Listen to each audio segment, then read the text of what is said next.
Hello everyone, how are we doing today? It's a beautiful day out here, a little warm, but in the woods it's a lot cooler. And I just took a hike. And anyways, so I want to do part 7. We're going to jump back into this, the power and simplicity of real faith. I got this morning, something came together, and so I want to do part 7 here. But before I do that, I want to go back and review a little bit, because it's been a little while. And if you haven't watched the previous ones, I would encourage you to go back and actually start at the beginning, only because they build on each other, and some of it probably won't make sense if you don't see the building built, if you know what I mean. Anyways, so I want to go back to a couple of the key scriptures that I have used for this. The first one is in Romans. It's Romans 1:17, which I've read a bunch in this, but to me it's really a core verse for this whole concept of faith, what it is, how we grow in it, and all that. So verse 17 says, "For in it the righteousness of God is revealed from faith to faith." From faith to faith, as it is written, "But the righteous man shall live by faith." And that faith to faith is very important, because faith isn't a one-time deal. Faith is an ongoing. It's basically us learning to trust God. It starts when you get saved, and it continues really probably for the rest of your lives. I mean, you know, you never graduate. There's no graduation from this. I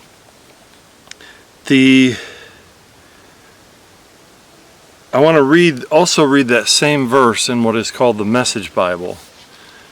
Because Eugene Peterson puts this in a way that I think is very helpful. It said, this is what it says. This is the same verse in the Message Bible. It might sound a lot different, but if you think it through, it's really not different. It just gives it's just communicated in a different way. This is Romans 1:17. It says, "God's way of putting people right shows up in the acts of faith, confirming what Scripture has said all along. The person in right standing with God, in right standing before God, the person in right standing before God by trusting in Him really lives." So here's that same verse, Romans 1:17 in the Message Bible. It says, "God's way of putting people right shows up in the acts of faith, confirming what Scripture has said all along. The person in right standing before God by trusting Him," because we're made right with God by trusting Him, "really lives." So life as God designed and intended, believe it or not, comes through faith. We can live, we can have life, we can do all kinds of stuff, but life as God designed it to be is by faith and through faith. And that verse is actually a quote from Habakkuk 2:4, which says, this is the ESV, it says, "Behold, his soul is puffed up and is not upright within him, but the righteous shall live by his faith." Behold, his soul, talking about the unbeliever or humanity basically, his soul is puffed up and is not upright within him, but the righteous shall live by faith. And so that's two of our key verses. It's Habakkuk 2:4, and that is what is quoted in Romans 1:17. And then one more I want to just read here. is Hebrews 11:1, which we have gone over before, but this is an important review. Hebrews 11:1, I believe this is the New Living Translation. It says, faith shows the reality of what we hope for. Faith shows the reality of what we hope for. It is the evidence of things we cannot see. And so I know that faith, a lot of times when people think about faith, they think about this, this mysterious thing. And again, I've said this before, I'm just going to say it again in review. There is a mystery to God. There is a mystery to a lot of things that we don't understand. I mean, there's all kinds of mysteries in life. But faith is evidence of hope in a person's heart. Faith is evidence, that's what it says. Faith shows the reality of what we hope for. It is the evidence of things we cannot see. So even though faith is something you can't see with your eyes, I don't see the oxygen out here that I'm breathing. But I know it's here because I couldn't live without oxygen. And so even though faith is not visible to the eyes, faith is visible in someone's life. And I'm getting ahead of myself, as I always do. So faith is evidence of hope. Faith is evidence of hope. So if you, and I say this especially as a Christian, I mean, if you're not a believer, then then how could you have the hope that comes from God if you don't believe in Him? Because that's how the door gets opened. We believe in Him. But faith is evidence of hope. So if you have an area of your life where you feel hopeless, you need to have an open heart to hope, which is evidence of faith. Does that make sense? Faith is evidence of hope. And it's one of the aspects of how faith grows, because faith is basically confidence and trusting in God to do what He said He would do, keep His promises. And so, any of us can have a hopeless area in our lives. We all may have times. We all have times where we feel hopeless and. This happens or things happen, and it throws us off kilter, or life is hard.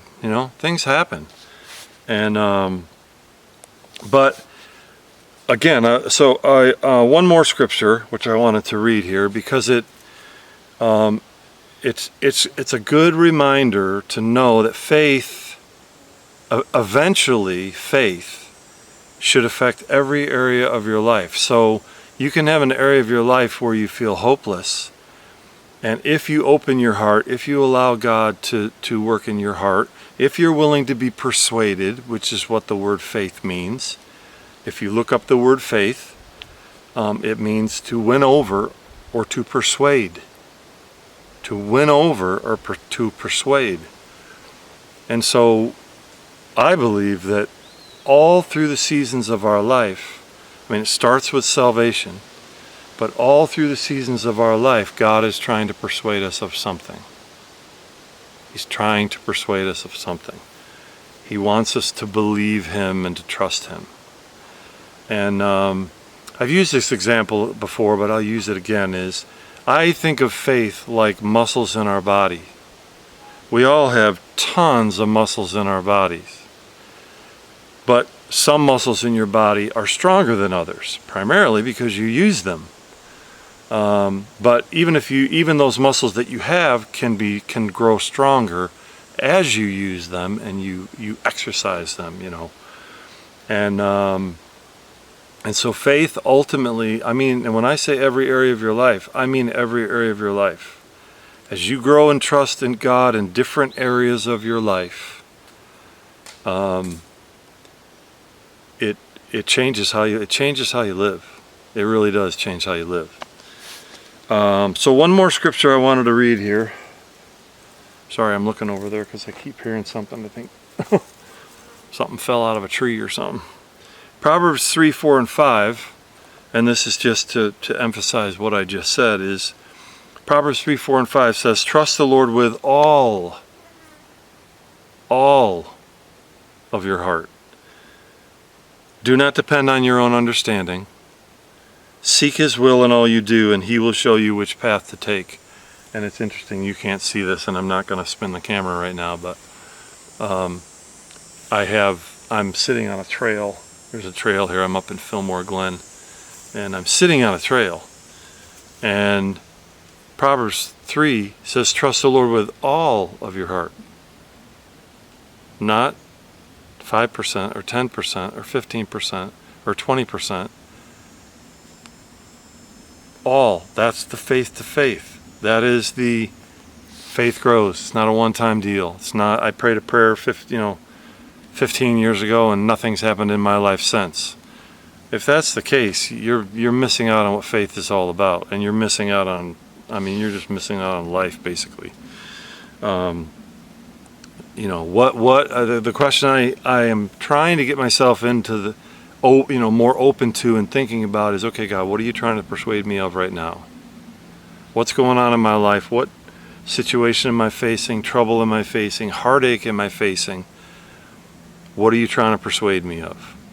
Because He's always trying to persuade us of what is true. So just be open to that. Okay. I want to read you a chunk of scripture here this morning. No, I think it's afternoon by now. But I want to read you something that I read this morning that just really spoke to me, connected to, because these are the following verses. I just read you verse 18. I'm going to pick up and I'm going to continue to read in verse 17, and I'm going to read verse 18. So let me read 17 again in the Message Bible, and I'm going to read this in the Message Bible because it just provoked me in a way that it hadn't provoked me before. So as I just read, here's Romans 1:17. God's way of putting people right shows up in the acts of faith, confirming what Scripture has said all along: the person in right standing before God, by trusting in Him, really lives. Now here's verse 18. But God's angry displeasure erupts. Now you got to follow me very carefully, because this is Eugene Peterson's translation of the Bible. It's called the Message Bible. You do have to follow his logic because of the words that he used. But God's angry displeasure erupts as acts of human mistrust and wrongdoing and lying accumulate. Let me read that again, because I know that's a mouthful. God's angry displeasure erupts as acts of human mistrust and wrongdoing and lying accumulate. In essence, what he's saying is their actions get worse and worse and worse. They get farther and farther away from what is right. As people try to put, watch this is very important. As people try to put a shroud over truth.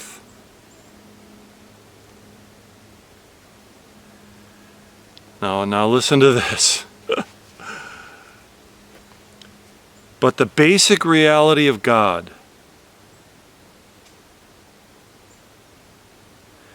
is plain enough. The basic reality of God is plain enough. Open your eyes, and there it is. By taking a long and thoughtful look at what God has created, people have always been able to see what their eyes as such cannot see. Did you catch that? People have always been able to see what their eyes cannot see as such. What their eyes as such cannot see. Now watch what it says. Eternal power, for instance, and the mystery of his divine being. So nobody has a good excuse. What happens was this. Now follow me carefully here. Follow me carefully, because if you catch this logic, you're going to get, even if you just catch this logic, you're going to get something. I trust that you're going to get something. What happened was this. People knew God perfectly. Well, sorry. People knew God perfectly. I wish I should have brought a stand. I have my Bible here. I should have brought my stand so I could have looked at it without doing all that. But here we go. Let me do this again. I apologize. Anyways. People knew God perfectly well. But when they didn't treat him like God, refusing to worship him. Watch this. This might be hard to hear, but I invite you to open your heart to this. They trivialized themselves. And silliness and confusion into silliness and confusion, so that there was neither sense nor direction left in their lives. Let me read that again, because that's very important to get this concept, okay? People knew God perfectly well, but when they didn't treat him like God, refusing to worship him, they trivialized themselves into silliness and confusion, so that there was neither sense nor direction left in their lives. They pretended to know it all. Oh man. I hope you can see what I'm reading. And I mean that. I hope you can see what I'm reading. They pretended to know it all, but were illiterate regarding life. Illiterate regarding life. They traded, watch this, they traded the glory of God, who holds the whole world in his hands, for cheap figurines that you can buy at any roadside stand. In other words, when they refused to acknowledge or even consider God, they trivialized, they themselves were brought silliness and confusion. Now let me pause here, because I don't have any notes on. I mean, I have my tablet here, which I have some notes on, but I just want to, you know, I got to go with what's in my heart, okay? Is this not what is happening in our world? Is this not what is happening in our world? People have gone off, they've lost reason. They've lost common sense. They've lost it. Never saw this connection between this and faith. Okay, this is right after that verse that I read you about faith. Let me keep going, because I don't want to make this long. Oh, my battery's already flashing. Son of a gun. Okay.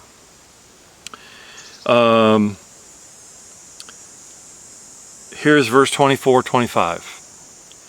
So God said, now watch this, because this is scary. This is scary. What I'm about to read is scary. And you don't want to be in this place. If you are in this place, I beg you to reconsider and get out of this place. So God said, in effect, if that's what you want, that's what you get. It wasn't long before they were living in a pig pen, smeared with filth, filthy inside and out. And all this because they traded the true God for a fake God and worship the God they made instead of the God who made them.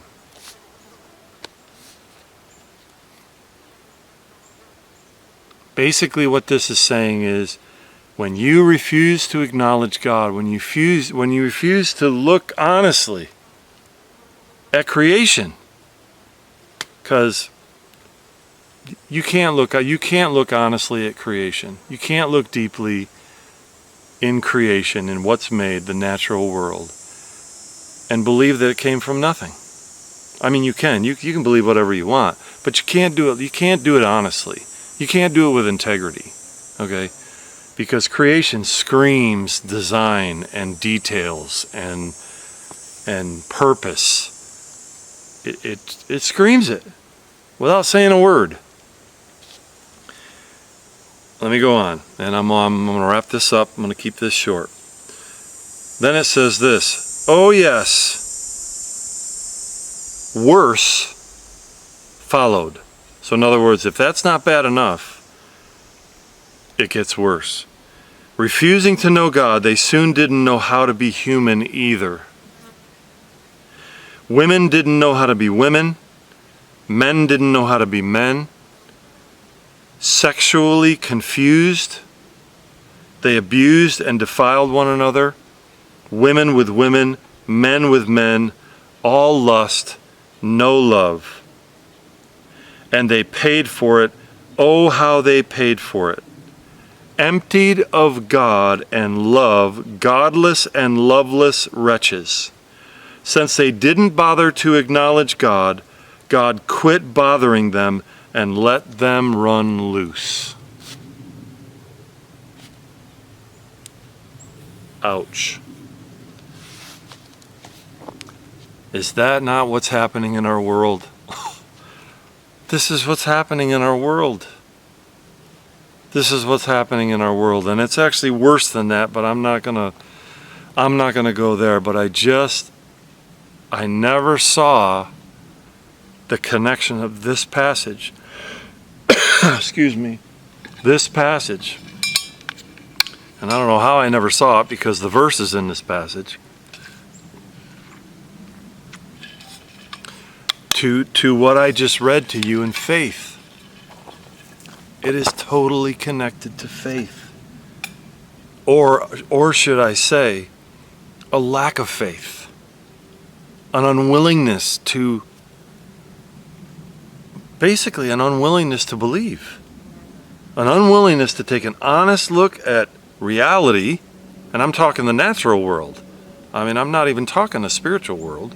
I'm talking the natural. I'm talking where I'm sitting here, okay? Just, and because they, in essence, refuse to acknowledge God, they end up in the dark. They end up in all this stuff. They end up in what the messes that we're in.